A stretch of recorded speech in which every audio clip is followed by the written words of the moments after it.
I'm going to get back to basics today for a couple of reasons. One is I can't do much with my sun oven outside. I've been using that lately, but today it's overcast. By Thursday, today's Tuesday, by Thursday this wind is supposed to shift and we'll have clear blue skies again. So today I want to do some indoor cooking, and I want to caramelize onions. Show you how to caramelize onions. I bought a big bag at Costco. This is usually how I buy onions when I want to caramelize them. That's a 10-pound bag. I get about, maybe 10 to 11 onions in that bag. And why would you want to? Why would you want to? They're good in so many things. Raw onion, it's okay. But if I can put caramelized onions on a hamburger rather than raw onion, I'm going to put caramelized onion. I use caramelized onion on my pizza. And I'm going to be making some pasta sauce because I'm going to be making, for this winter, some of my mother's American chop suey. That's what we called it in New England. It's an Italian-American macaroni and sauce dish. Oh, and I'm going to be doing something a little different today, and I'll explain that as we go along. So let's start working on the onions. This is what I'm going to be doing that's different today. I've got a jar of water here, and normally what I do when I start cutting up onions is I cut down through the root section because this will hold everything together while I'm chopping. But I want to save this, so I'm going to cut off about, a quarter to a third of the onion, about like so. And then, according to videos that I saw on the internet, they said to peel all this outer stuff off because it can rot and cause problems. And then take the onion and place it. This is going to fall into the water if I do that. So I'm going to use some toothpicks to hold this up. Got some toothpicks here, and just going to pierce these in 3 different places just to help to hold it up. And then rest that on there. And that's not right. So change the angle, because I want the bottom section to go into the water. Okay. That's not bad, but I have to add a little bit more water to that.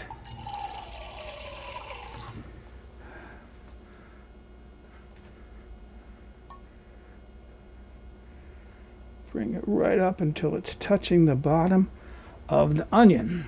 Okay, and what I saw on the internet, that what would happen over time is roots would start to form, and then green fronds like these would come up, right? These are for some other onions that I have growing. And you can plant these in dirt and grow new onions.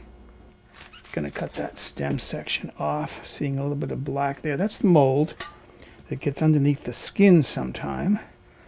So I'm going to cut through that. And it's barely in there, so I can cut that out.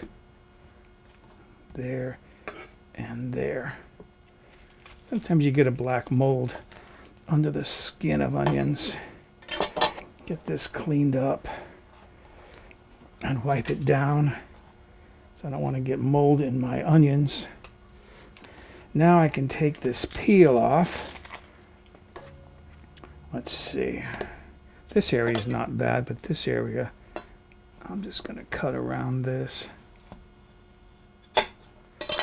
Pull another layer off down here, and might as well just cut that whole bottom off. And then what I'm going to do is I want to cut these. I don't want long strings, so I'm going to cut through it once and then just cut thin-ish. It's at 1/4 of an inch, less than a centimeter. Cut this into slices.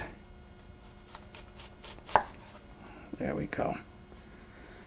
And then move this to my bowl. I got a bowl right here. And then do the other one. And I've got a bag full of onions here to do. So let me get all of this done. And then we'll start caramelizing onions. I want to show you what I've got here. If my camera looks darker or the video looks darker, I had to turn the brightness down so these would show up because they're so white. That's just one bowl. Here's the other bowl. That bag gave me 2 bowls. A little bit smaller bowl here, obviously. But now I'm ready to start caramelizing. I'm going to put these aside. And then I can show you this. This one's kind of heavy because of all the water. So there's my onions. And other than this one here, I don't think I have to monitor them too closely because the onion forms a nice cap on top of the jar that should help to prevent evaporation. This one, because it's so wide open, I'm probably going to see some evaporation, so I'm going to have to check this daily to make sure there's enough water for the roots to stay in. And here's my plan. This is what I'm thinking of doing. I'm thinking of putting this video aside, just putting it on my computer, backing it up, but not doing anything with it yet. And I'll wait until I see what's happening with my roots here. And if I start to see some green growth, supposedly it only takes a few days, maybe a week, that it starts to grow. And then once it gets really going, supposedly you can transfer them to dirt, to soil, potting mix. And then these will eventually grow into more onions that I can caramelize. But right now, I want to caramelize the onions that I chopped.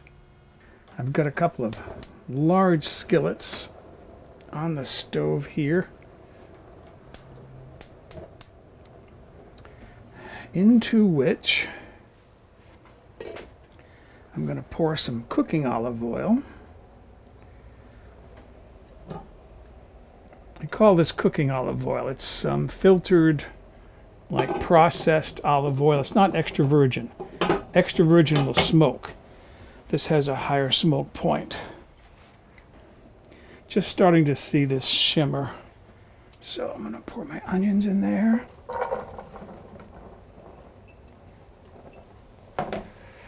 And these onions will fill the pan. I can put a little bit more in there from this big bowl. Got to get some on the floor after all. That's what cooking is for. I can put a little bit more in this pan because this is over a higher burner. It's a hotter burner. And if I want to, I can just switch some over there. But I think that'll be okay. And then I'm going to cook these at medium heat. I can reduce my heat to medium now that I can hear them sizzling. And put the covers on, let them steam. That'll get them soft, tender, and then I'll be stirring. And once they boil off their liquid, then I can start turning the heat down. Toward the end, I'll be cooking these at the lowest temperature. But right now, I just want to cook off the water. My onions have been in here now for about a half an hour, maybe 45 minutes. I've stirred them once in a while. You can see there's still moisture in the bottom, but look how translucent those onions are. Those are cooked. So I'm going to leave the lid off now on this pan and start to evaporate that water. And once that water is gone, then they'll start to caramelize. They'll start to color. Let me go check my other pan over here. This is a deeper pan. There's a lot more onions in here. So they're turning translucent. They're a little bit whiter than the other pan, so I think I'll let this go for another 10 to 15 minutes. Eventually I'll combine everything in one pan. Over here you can see that this is now starting to change color. There's some browning right there. because the liquid has boiled off. Now with the water gone, the temperature is going to start to come up in that pan. I don't want to brown this too quickly, so I turn the heat down to low. Now I'm going to slowly darken this over time. This is a slow process when you have this many onions. All right? You could do a single onion in probably 10 to 20 minutes, whereas this is probably going to take me at least an hour to get a good, nice caramelization going. Over here, I took the lid off because these look tender and translucent. So I was trying to get rid of the moisture, and there's still some moisture in the bottom of this pan. But again, once the moisture is gone, then the heat will start coming up, and I can reduce this pan to low. The other pan is cooking at low. This is cooking at medium low. This is coming to a nice color here. Again, this is over low heat, so this is going to brown very slowly. I'd almost be willing to stop at this point, because this is the color I would like to use if I were going to be putting caramelized onion on top of pizza. I'm probably going to go a little bit longer because I want to use this mostly in sauces, like when I'm making my mom's American chop suey. This side over here, I had to turn this down because it was starting to brown really well. You can see it's practically caught up with the other pan. So I turned this was at medium low, I turned this down to low. And I'm probably going to be stirring this now more often, like once every 6 to 8 minutes, stirring both of these pans just to get them to brown evenly. You can see from this pan that these are doing quite well. They're getting rich brown color. And I think I'm going to turn the heat off under this one, because this is about what I would like. By the way, I've set a timer, and I came in here every 6 minutes. That's a train going by, that's not the timer. I came in here every 6 minutes to give it a stir, to make sure that they were browning evenly. Now, this pan over here, you might be wondering why this one caught up so quickly. Well, this is over a higher BTU burner, this burner on the stove. It's a little bit hotter than that one. So when this pan here is over low heat, it's probably the equivalent to medium low on that pan. I am, however, going to let this go a little bit longer because I want this to catch up and be about that brown. And I'm ready to turn my heat off under this one. Heat is off. And then what I'm going to do is go around the other side and transfer all of this to that pan.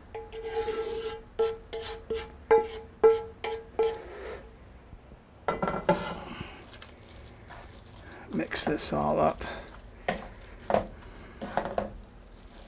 And there is my caramelized onion.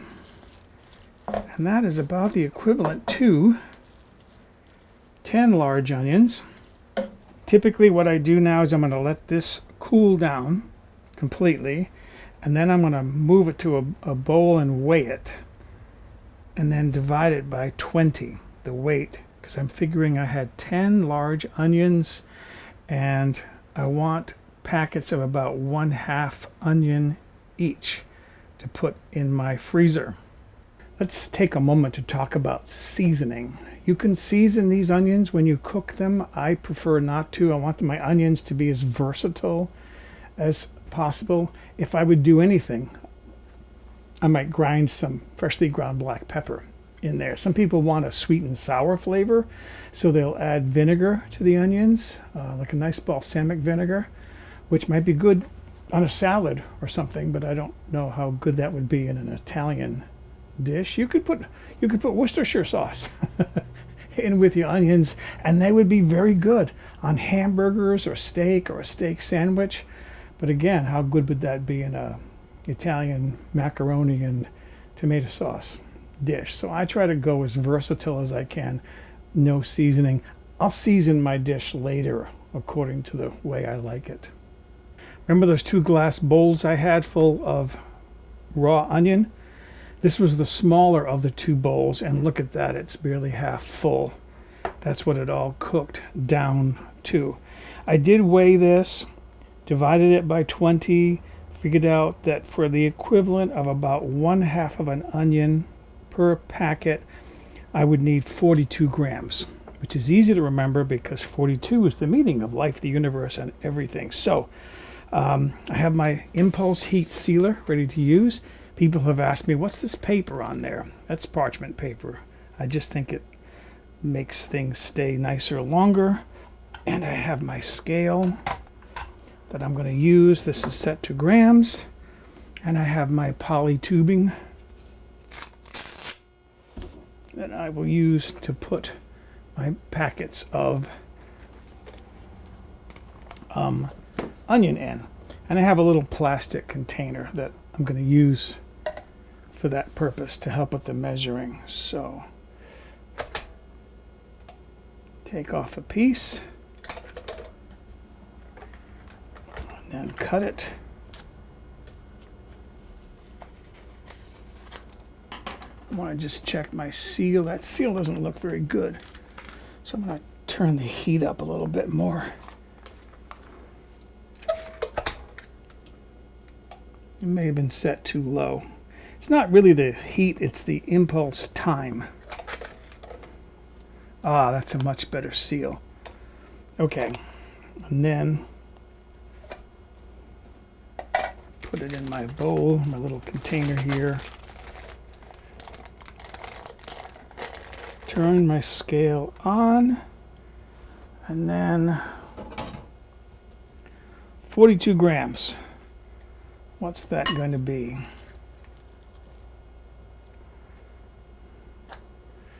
That's 27, 44, 40. That's the thing with grams, is you work very closely as far as the numbers. 40.5, 44. You just can't get exact. I'll take that out. That's 42.0. That's perfect. Okay, I'm going to move this aside for the time being and move that over a little bit. So I need a little bit of working space. And this doesn't amount to much. I'll kind of press that flat. Put it on my impulse heat sealer, seal it.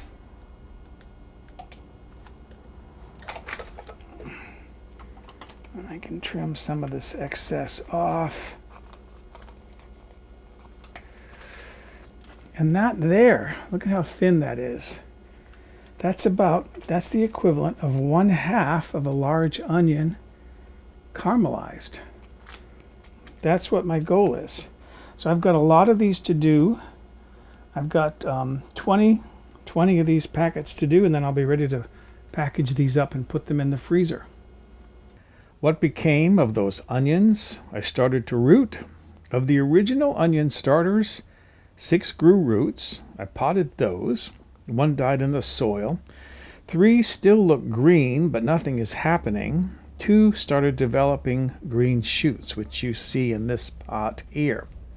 These are in the same container as a tomato plant because I read somewhere that they require the same soil conditions, and the onions will supposedly help keep pests away from the tomatoes.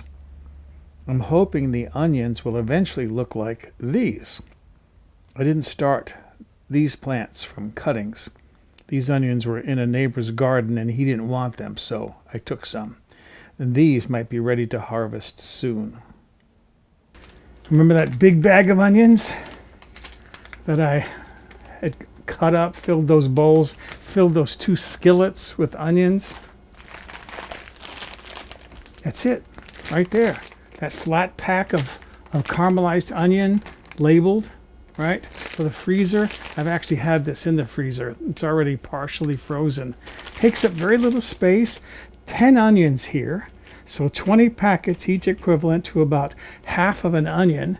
And these will keep in my freezer all winter long. I'll use these for soups, for sauces, for putting on pizza.